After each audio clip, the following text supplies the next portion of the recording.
भारतीय रेलवे में ना लगभग 12 लाख से भी ज्यादा कर्मचारी दिन रात काम करते हैं।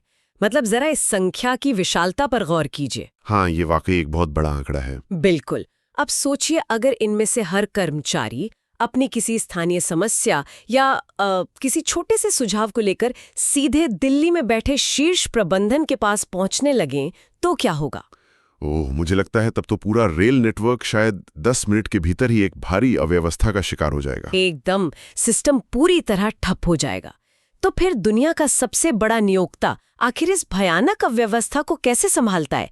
कैसे एक ट्रैकमैन की आवाज और एक शीर्ष अधिकारी के फैसले के बीच ना तालमेल बैठता है? जी, और यही हमारी आज की इस गहराई से की जा रही चर्चा का मुख्य विषय है। सही कहा। आज हम रेल ज्ञानांजलि चैनल से लिए गए एक बेहद ही महत्वपूर्ण और दिलचस्प सोर्स मटेरियल पे चर्चा करें।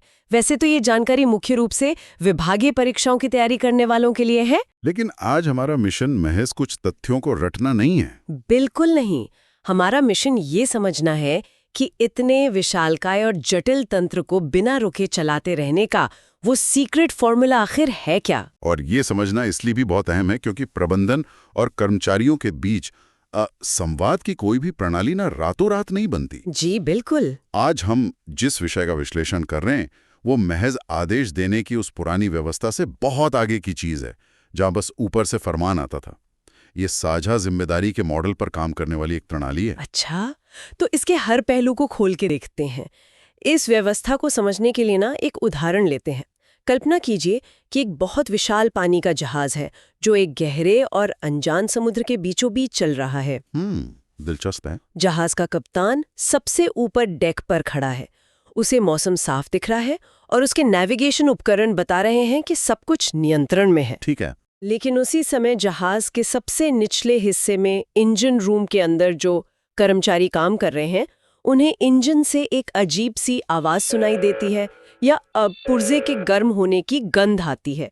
अब अगर वो कप्तान अपने इंजन रूम के कर्मचारियों से कोई संवाद नहीं रखता तो क्या होगा? तो बहुत मुमकिन है कि कोई औपचारिक रिपोर्ट कप्तान तक पहुंचने से पहले ही जहाज का इंजन 20 समंदर में दम तोड़ दे। बिल्कुल।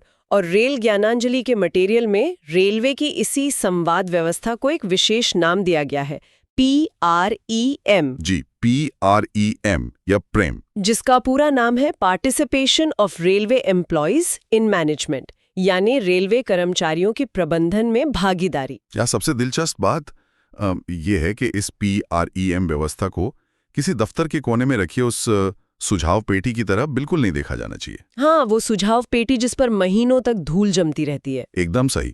ये कोई अनौपचारिक व्यवस्था नहीं है, ये सहयोग और संचार का एक बेहद मजबूत और संस्थागत ढांचा है।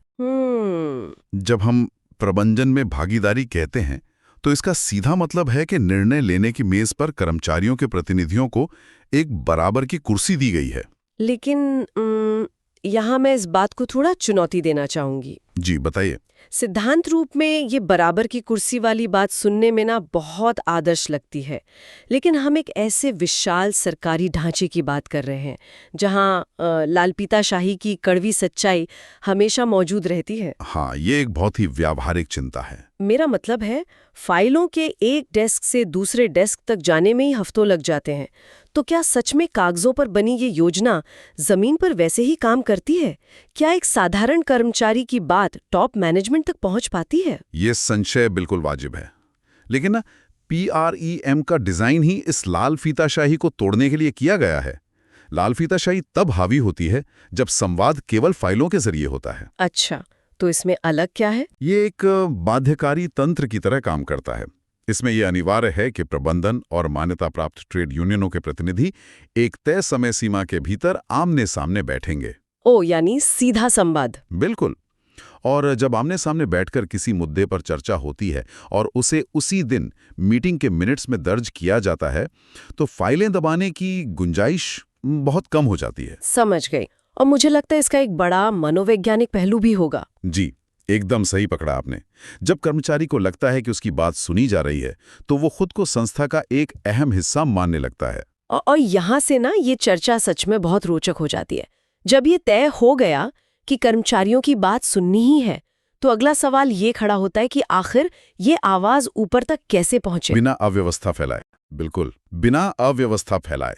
क्योंकि अगर हर स्टेशन मास्टर सीधे रेलवे बोर्ड को फोन करने लगे तो सिस्टम ठप हो जाएगा। इस जानकारी को फिल्टर करने के लिए ही PREM का 3 टियर स्ट्रक्चर यानी 3 स्तरों वाला ढांचा सामने आता है। अगर हम इसे व्यापक नजरिए से देखें तो समझ पाएंगे कि ये 3 स्तरों का बंटवारा आखिर क्यों किया गया है। ये माइक्रो और मैक्रो मैनेजमेंट का एक बहुत ही शानदार संतुलन है।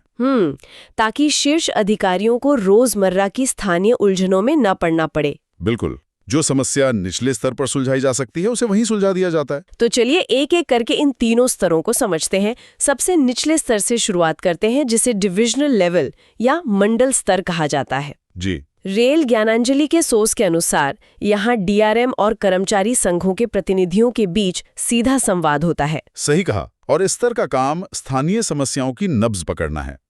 इसे एक उदाहरण से समझते हैं। हाँ, उदाहरण से बेहतर समझ आएगा। मान लीजिए किसी एक स्टेशन के पास लोको पायलटों के लिए जो रनिंग रूम बना है वहाँ शोर बहुत आता है, या रात की शिफ्ट वालों के लिए भोजन सही नहीं है, जो कि एक लोको पायलट की नींद और ट्रेन की सुरक्षा के लिए बहुत जरूरी है। एकदम। अब ये कोई ऐसी नीतिगत समस्या तो है नहीं जिसके लिए दिल्ली में रेल मंत्री को दखल देना पड़े। हाँ, ये तो पूरी तरह से स्थानीय मुद्दा है। तो डिविजनल लेवल की मीटिंग में कर्मचारी प्रतिनिधि इस मुद्दे को सीधे DRM के सामने रखते हैं और इसे वहीं सुलझा लिया जाता है। मतलब अगर समस्या घर की है तो उसे पूरे मोहल्ले में ले जाने की जरूरत नहीं है, उसे घर में ही सुलझा लिया जाए। बिल्कुल सटीक बात कही आपने। फिर इसके एक कदम ऊपर आता है मध्य स्तर, जिसे जोनल रेलवे लेवल कहा जाता है। यहाँ जनरल मैनेजर और ट्रेड यूनियनों के क्षेत्रीय नेताओं के बीच बैठकें होती हैं। यहाँ चर्चा का दायरा थोड़ा बड़ा हो जाता है ना? एकदम सही। इस स्तर पर आप उन मुद्दों पर बात करते हैं जो किसी एक डिवीजन तक सीमित नहीं है, बल्कि पूरे जोन को प्रभावित कर रहे हैं। जैसे कि कोई उदाहरण? मान लीजिए किसी तटीय इलाके वाले जोन में मानसून के दौरान पटरियों के रखरखाव के लिए खास तरह के रेनकोट और सुरक्षा गियर की जरूरत होती है। अच्छा, तो किसी एक डिवीजन का DRM शायद अपनी तरफ से पूरे जोन के लिए ये फैसला ना ले सके। जी हाँ। ऐसे में जोनल लेवल पर यूनियनों की आपसी सहमति से पूरे क्षेत्र के लिए एक समान नीति बनाई जाती है। समझ गए। और फिर आखिर में आता है सबसे उच्च स्तर, रेलवे बोर्ड लेवल। यहाँ देश के शीर्ष अधिकारी और यूनियनों के राष्ट्रीय नेता एक मेज पर बैठते हैं, जहाँ पूरे भारतीय रेलवे के बड़े और नीतिगत मुद्दों पर फैसले लिए जाते हैं। लेकिन यहाँ मेरे दिमाग में एक और सवाल उभर रहा है। जी, पूछिए। इस तरह की लंबी हायरार्की में एक बहुत बड़ा खतरा टेलीफोन गेम का होता है। क्या ऐसा नहीं होता कि डिविजनल लेवल की कोई बहुत जरूरी बात ऊपर पहुंचते पहुंचते अपनी अहमियत ही खो दे? ये एक बहुत ही पैनी चिंता है। किसी भी बड़े सरकारी ढांचे में सूचनाओं का कमजोर होना आम बात है। हाँ, क्योंकि फिल्टर होने की प्रक्रिया में कुछ महत्वपूर्ण छूट सकता है। लेकिन PREM को जिस तरह से डिजाइन किया गया है वो इसी बात को रोकता है। दरअसल इसका उद्देश्य हर मुद्दे को ऊपर भेजना है ही नहीं। अच्छा। जो बात नीचे छूट जाती है वो इसलिए नहीं छूटती कि उसकी अनदेखी हो रही है, बल्कि इसलिए छूटती है क्योंकि उसका समाधान वहीं कर दिया गया है। ओह, यानी जो समस्या हल हो गई वो वहीं खत्म। बिल्कुल। और अगर कोई ऐसा स्थानीय मुद्दा है जो लगातार कई मंडलों में उठ रहा है, मान लीजिए पूरे देश के रनिंग रूम से एक जैसी शिकायतें आ रही हैं, तो यूनियन नेता उस पैटर्न को पहचान लेते हैं और फिर उसे सीधे रेलवे बोर्ड लेवल पर एक राष्ट्रीय नीति में बदलाव के लिए पेश करते हैं। एकदम सही। इस तरह केवल वो मुद्दे फिल्टर होकर ऊपर पहुंचते हैं जिनका प्रभाव दूरगामी होता है। तो इन सब बातों का असल मतलब क्या निकलता है? अब हम इस प्रणाली के बाहरी ढांचे को समझ चुके हैं, लेकिन असली सवाल तो ये है कि जब मीटिंग रूम के दरवाजे बंद होते हैं तो असल में किन ठोस मुद्दों पर बात होती है? जब वो बंद कमरों में बैठते हैं तो वहाँ केवल हवाई बातें नहीं होती। मीटिंग के मुख्य विषयों में सबसे अहम है कर्मचारियों के काम करने की परिस्थितियां। इसके बाद सुरक्षा से जुड़े मामले, उत्पादकता में सुधार, कल्याणकारी कदम और संचालन संबंधी समस्याएं शामिल होती हैं। यहाँ पर मैं सुरक्षा वाले बिंदु पर थोड़ा और जोर देना चाहूंगी। मुझे लगता है किसी भी जटिल तकनीकी समस्या का सबसे व्यवहारिक समाधान वही व्यक्ति दे सकता है जिसके हाथ मशीनों की ग्रीस से सने हो। जी, बिल्कुल सही कहा आपने। वातानुकूलित दफ्तर में बैठा कोई इंजीनियर कागज पर शानदार योजना बना ले, लेकिन जो ट्रैकमैन धूप में पटरियों का निरीक्षण कर रहा है उसे पटरियों की असली कमजोरी का कई ज्यादा बेहतर अंदाजा होता है।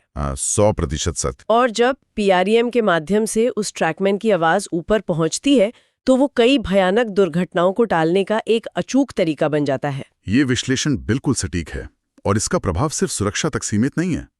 अगर हम इस पूरी व्यवस्था को गहराई से देखें तो ये एक शॉक एब्जॉर्बर यानी झटके सहने वाले यंत्र की तरह काम करता है। शॉक एब्जॉर्बर, ये तुलना थोड़ी दिलचस्प लग रही है, इसे थोड़ा समझाइए। हाँ, मतलब इसे ऐसे समझिए जैसे किसी गाड़ी में अगर शॉक एब्जॉर्बर ना हो तो क्या होता है, सड़क का हर छोटा बड़ा गड्ढा सीधा चैसिस पर वार करता है। ओह, और आखिरकार गाड़ी टूट जाएगी। बिल्कुल उसी तरह किसी भी विशाल संस्था में प्रबंधन और कर्मचारियों के बीच हितों का टकराव होना स्वाभाविक है। सही बात है। बिना इस पीआरएम व्यवस्था के कर्मचारियों का हर असंतोष सीधा हड़ताल या बड़े विवाद में बदल सकता है। ओह, और उससे तो संस्था की उत्पादकता पूरी तरह गिर जाएगी। एकदम सही। लेकिन ये व्यवस्था उन झटकों को सोख लेती है। ये असंतोष की ऊर्जा को एक सकारात्मक समाधान केंद्रित चर्चा में बदल देती है, जिससे औद्योगिक विवादों में कमी आती है और रेलवे की ओवरऑल उत्पादकता में इजाफा होता है। बिल्कुल। और इन तकनीकी बातों के साथ साथ ये समझना भी जरूरी है कि पीआरएम सिर्फ नियमों की किताब में दर्ज कोई मृत पैरा नहीं है। ये एक जीवित प्रक्रिया है। जी, जब आखिरी पंक्ति के व्यक्ति को भी ये विश्वास हो जाए कि उसकी आवाज सुनी जा रही है तो संस्था की जड़ें अपने आप मजबूत हो जाती हैं। तो आज की इस पूरी चर्चा को समेटते हुए हम कह सकते हैं कि रेल ज्ञानांजलि के इस सोर्स मटेरियल ने हमें एक नया नजरिया दिया है। बाहरी दुनिया को भले ही सिर्फ पटरियों पर दौड़ती ट्रेनें नजर आती हों, लेकिन उनके पीछे मानव संसाधन का एक बहुत बड़ा विज्ञान काम कर रहा है। बिल्कुल। ये स्पष्ट हो जाता है कि पीआरएम भारतीय रेलवे की सफलता का एक अनदेखा इंजन है। इससे एक बहुत ही अहम सवाल खड़ा होता है और ये ऐसा सवाल है जिस पर गहराई से सोचा जाना चाहिए।